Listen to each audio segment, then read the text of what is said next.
good shoes with a good non-slip sole, I think, is very important to consider, especially for some of our older patients. And for some of the older listeners and viewers out there and patients who don't like to play hockey or don't ski, there are other exercise options for them available. They can go exercise at a mall. Absolutely, absolutely. A lot of the malls are open early in the morning, so I encourage my patients, if it's just too cold to be running outside or to be walking or to be doing exercises outside, many of the local malls are open early in the morning, and they can allow you to come in and do your walking inside the mall, which is a nice option, so you can stay warm. You can wear your athletic shoes rather than wearing a big heavy snow boot and trying to do some walking and such. So it's a good idea if you have an opportunity to work out at your health club indoors on those real cold days. I think that's a good idea as well. And even really for just breathing in the very cold air, you have to be careful about your lungs and make sure you're wearing the appropriate outer clothes and things as well. Layer up with the proper clothing as well. You had told me earlier that a lot of high schools also open their facilities to the general public at times too. It definitely is a good thought to maybe call some of the local high schools to see. Some of the high schools have pools, and maybe in some of the surrounding suburbs and such, and even maybe in the Chicago areas, there may be some areas and even local City of Chicago pools that you might be able to get into, do some swimming, maybe in the morning before work. And I know there's quite a few pools around. There's some wonderful YMCA clubs around that you can get into. That has nice facilities as well. So yeah, absolutely do some things indoors if it's just too cold outside. Okay, we've got about 4 minutes or so left, and for the people that are just joining Feet Forward a little bit late, why don't we sort of summarize kind of what we talked about? Sure. With Thanksgiving coming up, we talked a little bit about ways people can pamper their feet and protect their feet while they're shopping. So why don't you just kind of go over those kind of a little bit more quickly than we did earlier? Sure. It's just good to make sure you're wearing appropriate shoes. If you're currently dealing with a foot problem, make sure you're wearing your good, comfortable athletic shoes. Certainly, if you want to look more fashion forward, try not to wear the real high heel stiletto shoes. Maybe bring an extra pair of shoes and throw them in your car trunk, and then you can always swap them out halfway through the day.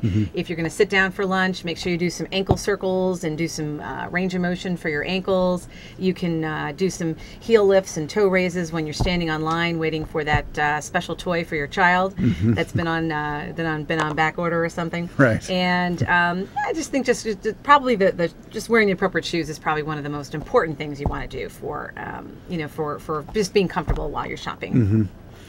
And again, some of the ways that especially women can pamper themselves after a long day of shopping. Sure.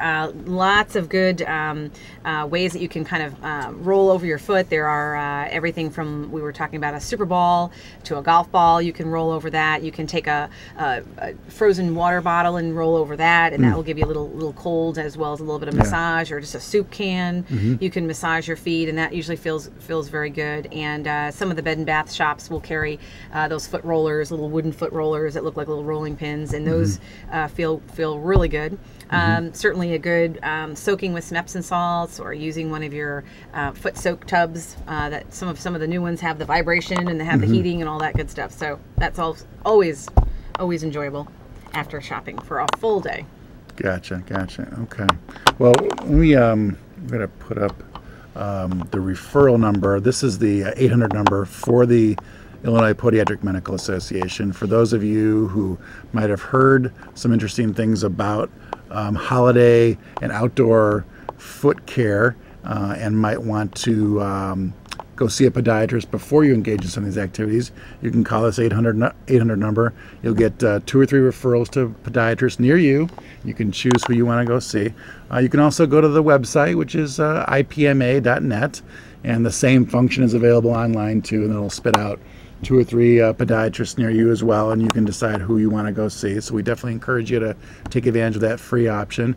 And for those of you who missed the call-in event today, there's still plenty of options available. If you have a question that you didn't get answered, either on the phone during the day today, there's still ways online to do that. through the ChicagoTribune.com health blog and the IPMA Facebook fan page, which is facebook.com Illinois Podiatric Medical Association. You can go right to that link, join the site as a fan, and post a question right away. It'll take about 15 seconds, well worth your time, and a IPMA podiatrist will get right back to you and answer your question.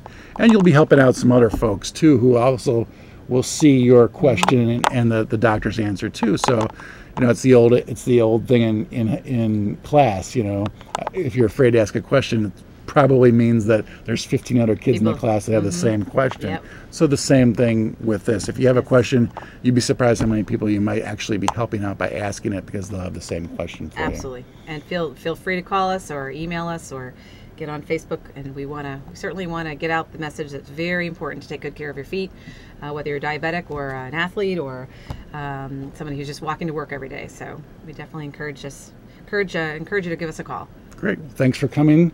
Happy Thank you. Thanksgiving to all the Feet Forward viewers out there, and we'll see you next month in December. Happy Thanksgiving.